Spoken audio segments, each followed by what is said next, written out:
नमस्कार दोस्तों।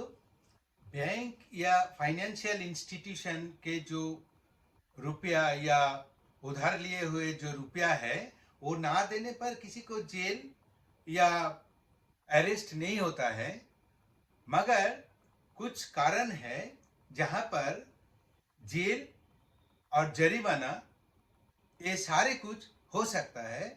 वो हम अभी आप लोगों को बताएंगे। ऐसा है कि आप लोग जब लोन लेते हैं उस समय एक मैंडेट दे देते हैं लोन कंपनी को। उसको बोलते हैं ईसीएस मैंडेट। ये जो ईसीएस मैंडेट होता है ये हर महीना आपको निर्दिष्ट दिन पर एक सही समय पर किसी एक सिलेक्टेड डेट पर आपको बैंक में आता है। बैंक में आके आपको बैंक से जो लोन का इंस्टॉलमेंट है वो काट के कंपनी के पास चला जाता है। ये नियम है। मगर कभी ऐसा होता है कि आपको जो दिए हुए मैंडेट कभी फेल हो गया। ऐसा ऐसे समय में आपको फिर वो दोबारा नोटिस डालेंगे। नोटिस डालने का बाद भी आपको पेमेंट नहीं किया तो आपको सीधा सीधा सेक्शन 38 में 138 में आपको अगेंस्ट में केस हो जाएगा। ये केस हो जाने से आपको जेल या जुर्माना दो ही हो सकता है। 2 साल का जेल है और जुर्माना भी है, और ये जुर्माना भारी रकम का होता है।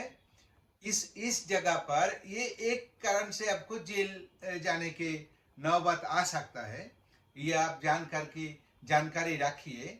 दूसरा और भी बात है, जैसे दूसरी किसी समय अगर आपको अपने किसी डॉक्यूमेंट या जैसे कि आपको लोन लेते समय आप किसी फर्जी पेपर दिए हो, आपको गलत प्रॉपर्टी का पेपर दिए हो, कुछ भी अगर आप गलत करते हैं तो आप कोई स्टेटमेंट गलत दिए हैं तो आपको जेल हो सकता है। ऐसा ही नियम है। और तीसरा है कि विलफुल डिफॉल्टर। अगर आप विलफुल डिफॉल्टर है मतलब आपको पास पैसा है मगर आप दे नहीं रहा है, ऐसा जो सिचुएशन होता है तब आपको जेल जाने का समय आ जाता है और आप इस समय जेल जा सकते हैं।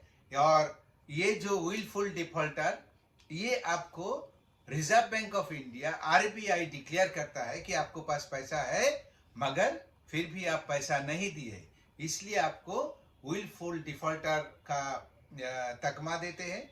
ये तकमा के कारण आप एक भारी मात्रा में आपको एगेंस्ट में आप कंपनी का एगेंस्ट में साजिश में आप फंस जाते हैं तो आपको इस समय भी जेल हो सकता है। और ये 3 कारण तो है। और भी एक कारण है, अगर आपको पास नोटिस आया है और वो नोटिस को आप अनदेखा किया, ठीक समय पर कोर्ट में हाजिरी नहीं दिया, कोर्ट को पास नहीं गया, कोर्ट को अवमानना किया, ये सब कारण से भी आपको जेल हो सकता है। यही सारे नियम है। ये जानकारी आप रखिए ताकि आपको ऐसी इसी के किसी कारण जेल नहीं जाना पड़े। Thank you.